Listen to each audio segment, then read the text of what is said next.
नमस्कार आदाब, मैं हूं मोहम्मद इमरान। होली देश भर में शांतिपूर्ण तरीके से संपन्न हो गई। छुटपुट घटनाओं के बीच लोगों ने होली मना ली। किसी का एक्सीडेंट हुआ तो किसी की सोसाइटी में मारपीट हो गई।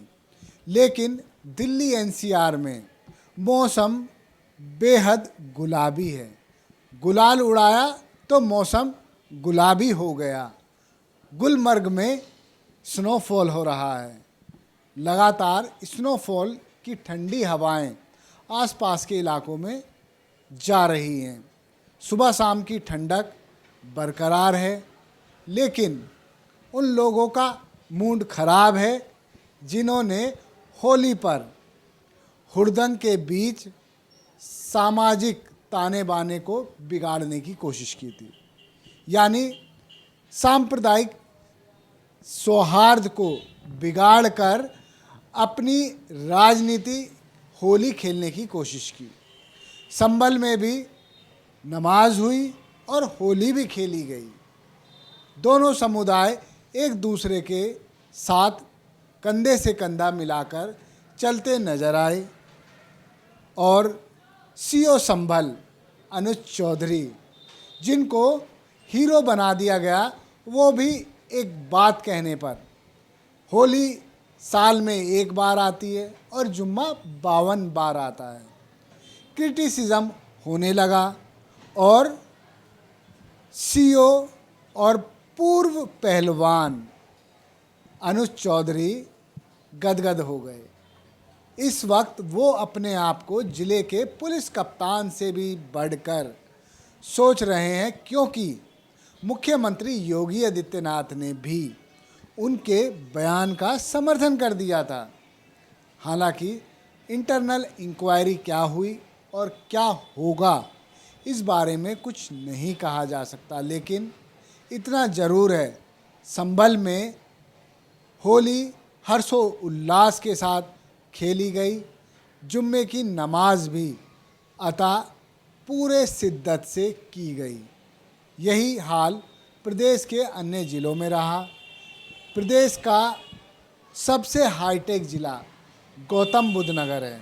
गौतम बुद्ध नगर में पुलिस चारों तरफ गश्त करती रही, लेकिन देखा गया कि लोग काफ़ी फ्रेंडली हैं, चाहते हैं कि सामाजिक ताना बाना बना रहे, सांप्रदायिक सौहार्द बना रहे। इसीलिए हर व्यक्ति ने पुलिस का सहयोग भी बढ़ चढ़कर किया। पुलिस ने भी लोगों के कंधे से कंधा मिलाया और सुरक्षा के पुख्ता इंतजाम किए। ऐसे लगने लगा, एक वक्त आया कि ये होली नहीं बल्कि कुछ और ही पर्व आ गया है।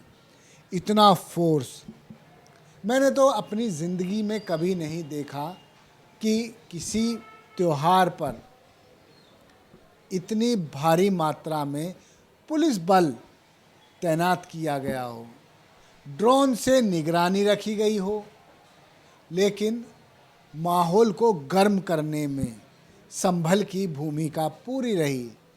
लेकिन हो रहे स्नोफॉल ने माहौल को ठंडा कर दिया, नेताओं को मायूस कर दिया, पक्ष विपक्ष को बहस करने का मुद्दा ही ख़त्म कर दिया। खैर, यूएन में इंडिया के परमानेंट रिप्रेजेंटेटिव ने जो बयान दिया, उसको जरा गौर से सुनिए।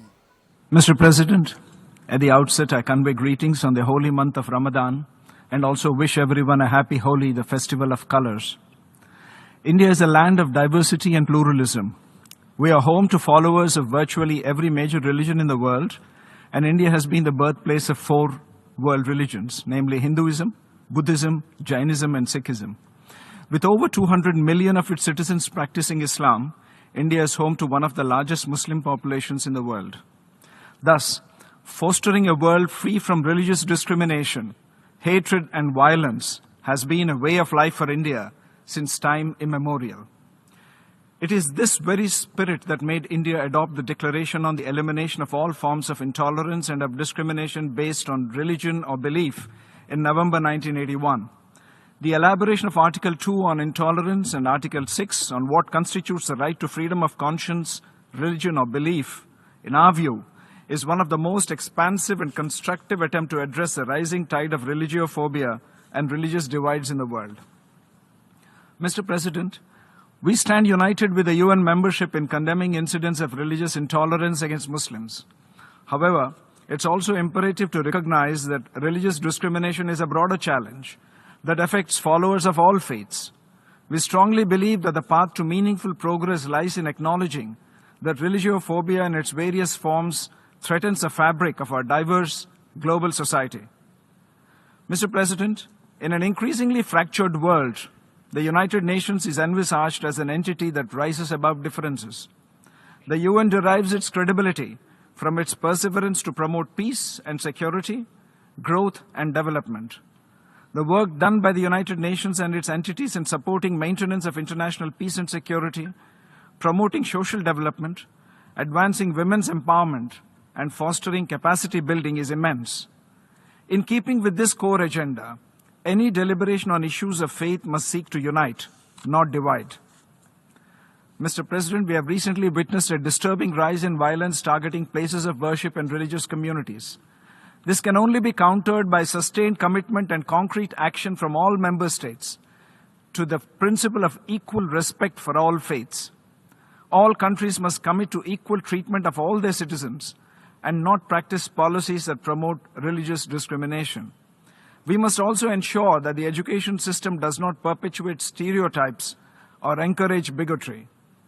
As we observe this day, let us remember that the fight against Islamophobia is inseparable from the broader struggle against religious discrimination in all its forms, as was correctly envisaged in the 1981 Declaration. Let us work towards a future where every individual, regardless of their faith, can live with dignity, security, and respect.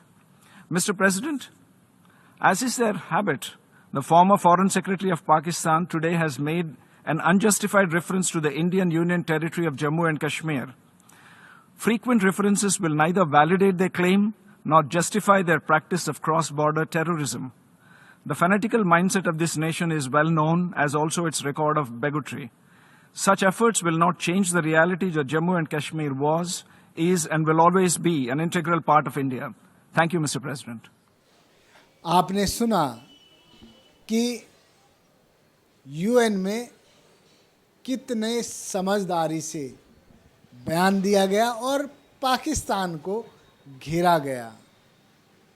हम यदि भाईचारा कायम रखें और देश को आगे लेकर जाने की बात करें तो शेयर मार्केट जो बार बार गिर रहा है उस पर भी काबू पाया जा सकता है।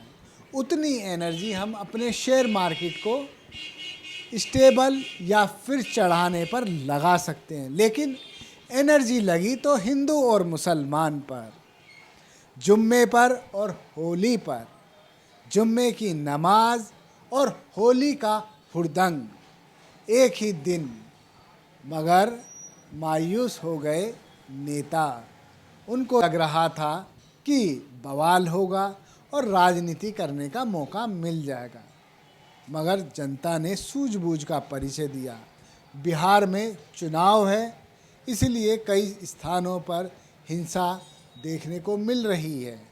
एएसआई का मर्डर कर दिया जाता है।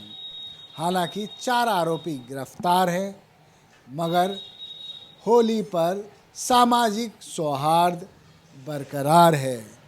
धन्यवाद। आप देखते रहिए जय हिंद जनाब। चैनल को लाइक और सब्सक्राइब करना ना भूलें। जय हिंद।